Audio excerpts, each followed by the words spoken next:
Indonesia yang sebelumnya gagal menjadi tuan rumah Piala Dunia U20 berdampak besar bagi hilangnya pendapatan perekonomian tanah air. Pasalnya, Indonesia kehilangan kesempatan besar untuk meraih keuntungan dari perhelatan olahraga dunia. Namun kerugian tersebut kini akan terbayarkan karena Indonesia telah resmi ditunjuk FIFA pada Jumat, 23 Juni 2023, malam sebagai tuan rumah Piala Dunia U17 2023 menggantikan posisi Peru. Piala Dunia U17 2023 rencananya digelar pada 10 November hingga 2 Desember.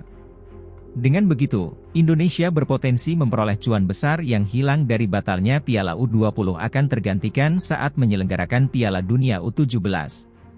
Peneliti Institute for Development of Economics and Finance atau INDEF Nailul Huda mengungkapkan, ketika batal menjadi tuan rumah Piala Dunia U20 Indonesia kehilangan potensi nilai ekonomi yang mencapai 188 triliun rupiah.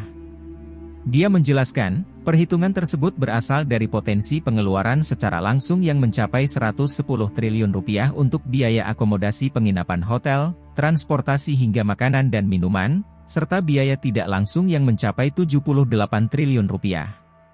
Sementara untuk biaya potensi masuk yang tidak langsung yang disebabkan dari multiplier effect dijelaskan Nailul mencapai 78 triliun rupiah yang berasal dari biaya membeli oleh-oleh hingga biaya hiburan lainnya jika ingin sambil berlibur di Indonesia tepatnya di Bali. Ketua Bidang UMKM, IKM Apindo Ronald Walla mengatakan, seharusnya ajang itu bisa menjadi peluang UMKM di bidang souvenir, makanan dan minuman, serta jasa. Omset yang bisa diraup pun tidak kecil, tetapi hingga miliaran rupiah. Kapasitas satu stadium antara 15.000 hingga 100.000 pengunjung. Apabila rata-rata jumlah pengunjung sehari mencapai 30.000 pengunjung, dan misal sepertiga pengunjung mengeluarkan biaya untuk belanja makanan atau minuman plus souvenir Rp100.000 per orang. Secara konservatif omset mereka bisa 1 miliar rupiah. Itu pun hitungnya hanya dalam sehari, belum selama Piala Dunia berlangsung.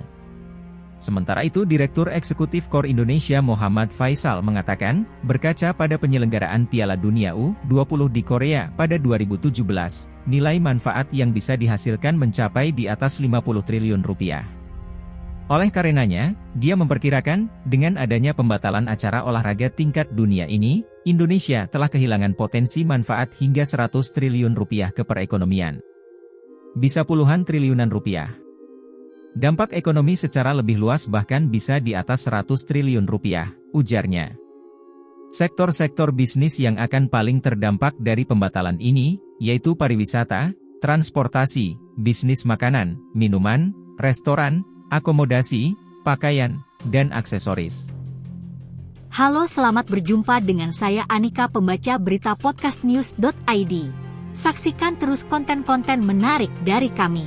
Jangan lupa subscribe, like, dan komen. Terima kasih.